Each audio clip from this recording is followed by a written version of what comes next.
कडू गोळ्यांना चावले जात नाही, तर त्या डायरेक्ट पाण्याबरोबर गिळल्या जातात. त्याचप्रमाणे जीवनामध्ये अपमान, अपयश, धोका आणि निंदा यासारख्या गोष्टींना घुटकायला शिका.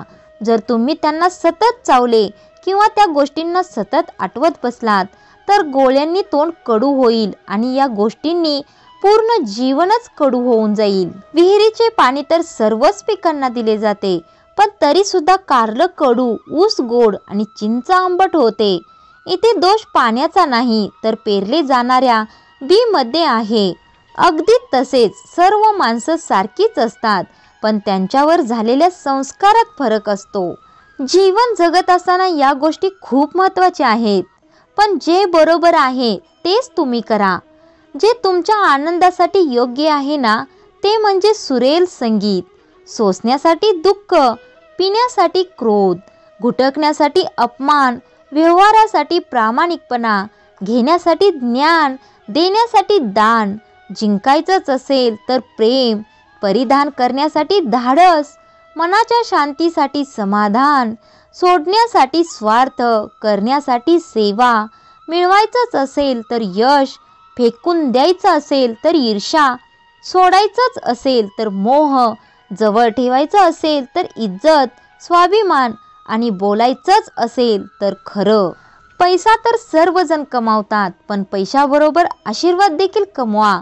कारण जिथे पैसा उपयोगाला येत नाही, तिथे आशीर्वाद नक्की कामी येतो. आपल्या जीवनाचे 2 शक्तिशाली शत्रू आहेत. तुम्हाला माहीत आहेत का ते? तर ते आहेत राग आणि काळजी. रागाने आपला संयम संपतो आणि काळजी करून आपली विचार करण्याची शक्तीच संपते. रागाने शांतता नष्ट होते, तर काळजी करून आपले सौंदर्य बिघडते. जे लोक तुम्हाला नावं ठेवतात ना, तुमची निंदा करतात ना, ते तर सदैव तुम्हाला नावच ठेवणार, तुमची निंदाच करणार. मग तुम्ही कितीही चांगलं वागा किंवा वाईट वागा. म्हणून शांत रहा, संयम ठेवा आणि चांगले कर्म करत राहा. निंदेला घाबरू नका, कारण निंदा तर त्यांचीच होते जो जिवंत आहे. मग काय, मेल्यानंतर तर फक्त स्तुतीच होते, हे तर तुम्हाला माहीतच आहे. जीवन आनंदात जगायचं असेल तर या गोष्टी लक्षात ठेवा. एखाद्याच्या चुकीला माफ करा, हळूहळू विश्वास करा, प्रेम करा, पण मनापासून, मन मोकळेपणाने हसा आणि एखाद्याच्या चेहऱ्यावर हसू आणण्याची संधी कधीही गमावू नका. मित्रांनो, जे आपल्याजवळ आहे त्याची आपल्याला कधीच किंमत नसते, पण जे आपल्याजवळ आहे ते एखाद्याचं स्वप्न असू शकतं. म्हणून आपल्या जवळ जे आहे त्याची व्हॅल्यू करा, किंमत करा. कारण ते मिळवण्यासाठी कोणी ना कोणी या जगामध्ये खूप तळमळत आहे. तुम्हाला दुःखीच राहायचं आहे ना, तर सर्व गोष्टींमध्ये वाईट शोधायला शिका. आणि प्रसन्न, आनंदी जगायचं असेल तर सर्व गोष्टींकडे चांगल्या दृष्टिकोनाने बघा. पूजा करत आहात तर विश्वास ठेवायला शिका. बोलण्या अगोदर ऐकायला शिका. खर्च करण्या अगोदर कमवायला शिका. अपयश स्वीकारण्या अगोदर प्रयत्न करायला शिका. नाते बनवण्या अगोदर नाते कसे टिकवतात ते शिका. रडण्या अगोदर कोणाला तरी हसवायला शिका.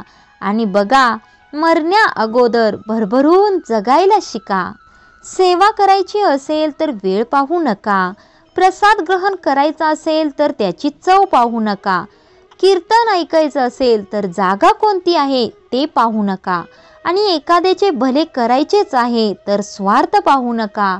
प्रेम करायचं असेल तर मेंदू, रूप हे काहीही पाहू नका, तर त्याचे मन बघा. आणि आशीर्वादच मिळवायचा असेल तर प्रत्येक माणसामध्ये परमेश्वर शोधा. तुमच्या कामामध्ये तुम्ही स्वतःला पूर्णपणे झोकून द्या.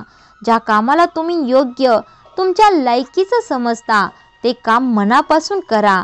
मग ते काम शिकणं असो, भक्ती असो, प्रेम असो, सेवा असो, जबाबदारी असो किंवा स्वप्नांच्या मागे धावणे असो, जेही करा पूर्ण निष्ठेने करा.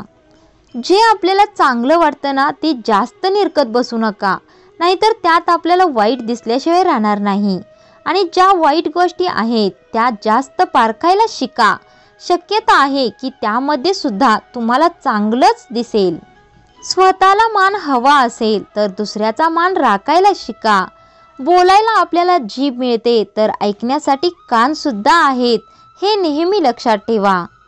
तर मित्रमैत्रिणींनो, एकच विनंती आहे, हा व्हिडिओ तुम्हाला कसा वाटला ते कमेंटमध्ये नक्की सांगायचं. थँक्यू.